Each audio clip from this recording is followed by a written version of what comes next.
5월 20일 목요일 매일 성경 묵상을 시작하겠습니다. 오늘 우리들에게 주시는 하나님의 말씀은 잠언 10장 18절로부터 32절까지의 말씀입니다. 잠언 10장 18절로부터 32절까지의 말씀을 제가 봉독합니다. 미움을 감추는 자는 거짓된 입술을 가진 자요, 중상하는 자는 미련한 자이니라. 말이 많으면 허물을 면하기 어려우나 그 입술을 제어하는 자는 지혜가 있느니라. 의인의 혀는 순은과 같거니와 악인의 마음은 가치가 적으니라. 의인의 입술은 여러 사람을 교육하나 미련한 자는 지식이 없어 죽느니라. 여호와께서 주시는 복은 사람을 부하게 하고 근심을 겸하여 주지 아니하시느니라. 미련한 자는 행악으로 낙을 삼는 것 같이 명철한 자는 지혜로 낙을 삼느니라.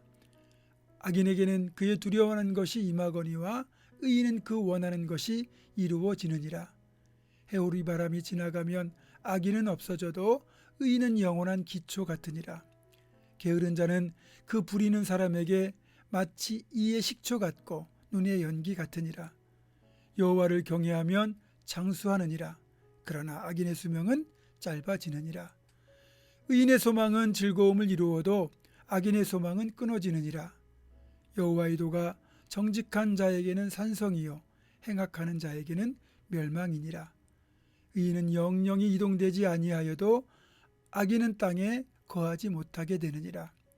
의인의 입은 지혜를 내어도 패역한 혀는 배임을 당할 것이니라. 의인의 입술은 기쁘게 할 것을 알거늘 악인의 입은 패역을 말하느니라. 아멘. 부부싸움을 자주 하는 부부가 있었습니다. 아무래도 아내 쪽에서 마음이 너무 힘들어서 지혜로운 수도사를 찾아가서 조언을 구했습니다. 그러자 수도사는 물 한 병을 그 아내 부인에게 주면서 말했습니다.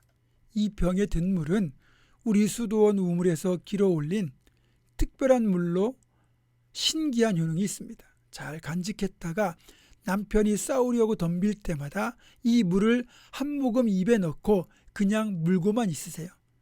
남편의 말이 다 끝날 때까지 꼭 물고 있어야 합니다. 다툼이 있을 때마다 그렇게 하세요. 큰 효능이 있을 겁니다. 이 부인은 수도사의 말대로 남편이 다툼을 시작하면 그 물을 입에 머금고 남편 말이 다 끝날 때까지 입을 다물고 있었습니다. 다툴 때마다 계속 그렇게 했는데 어느 날부터 집안이 조용해지고 남편의 공격적인 태도까지 바뀌었습니다. 부인은 이 물의 효능에 감탄을 했습니다. 그래서 다시 수도사를 찾아가서 감사를 표했습니다. 그러자 수도사는 웃으면서 말했습니다. 내가 당신에게 준 물에 무슨 효능이 있는 것이 아니고 당신이 물을 입에 물고 있을 동안에 지킨 침묵이 그런 신비한 능력을 발휘한 겁니다. 침묵이야말로 평화를 이루는 가장 놀라운 능력입니다. 그렇죠. 대부분 다툼의 원인은 말에 있습니다. 날카로운 칼과 같은 찌르는 말로 배우자를 포함하여 자녀 또 다른 사람들까지 공격합니다. 그러면 당연히 상대방은 또 자신을 보호하려고 동일하게 나에게 독소를 내뱉겠죠. 결국 말로 시작된 다툼은 점점 더 커져서 갈등으로 비화되고 서로에게 상처가 되고 아픔을 주게 됩니다. 그럴 때는 차라리 앞에서 말씀드린 예화처럼 침묵하는 것이 훨씬 더 낫습니다. 그리고 침묵하는 동안 역지사지의 자세로 상대방의 말을 경청하며 생각하다 보면 전보다는 더 상대방의 입장을 잘 이해하고 용납하게 되니까 결국 싸울 일도 줄어들고 관계가 더 좋아지는 겁니다. 오늘 본문 19절은 이런 진리를 우리에게 깨우쳐주고 있습니다. 우리가 평생 되새기며 실천해야 될 귀한 교훈이라고 할 수 있습니다.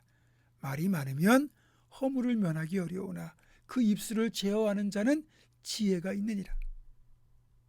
야고보 3장 2절도 같은 취지의 말씀을 하죠. 우리가 다 실수가 많으니 만일 말에 실수가 없는 자라면 곧 온전한 사람이라 능히 온몸도 굴레 씌우리라. 그래서 우리가 말을 잘 절제하고 다스릴 수만 있다면 그건 정말 축복입니다. 잠언 25장 11절은 이렇게 말씀하거든요. 경우에 합당한 말은 아로새긴 은쟁반의 금사관이라.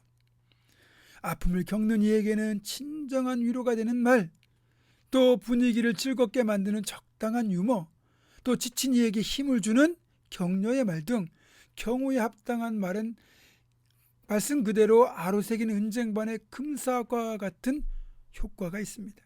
따라서 우리에게는 정말로 말의 지혜가 필요하고 실제 지혜로운 말을 우리가 할 수만 있다면 보석을 소유한 것과 똑같은 겁니다.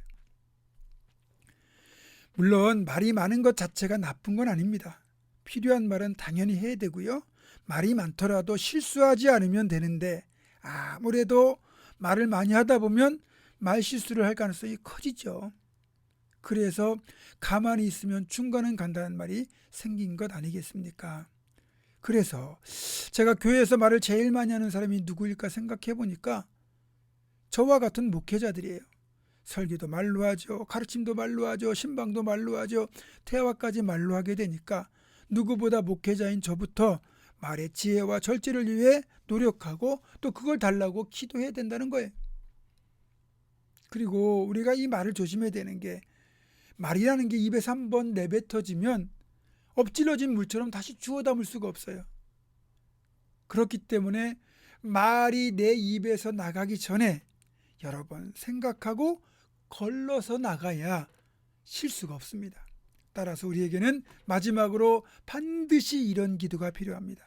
시편 141편 3절입니다. 여호와여 내 입에 파수꾼을 세우시고 내 입술의 문을 지키소서.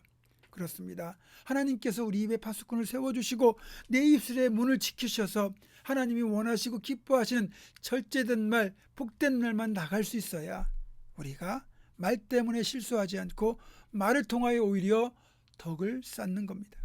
사랑하는 여러분, 우리 모두 말의 지혜를 구하고 또 경우에 합당한 말과 또 적당한 침묵이 조화를 이루는 말의 사람, 복된 말의 사람이 되기를 주님의 이름으로 축원합니다.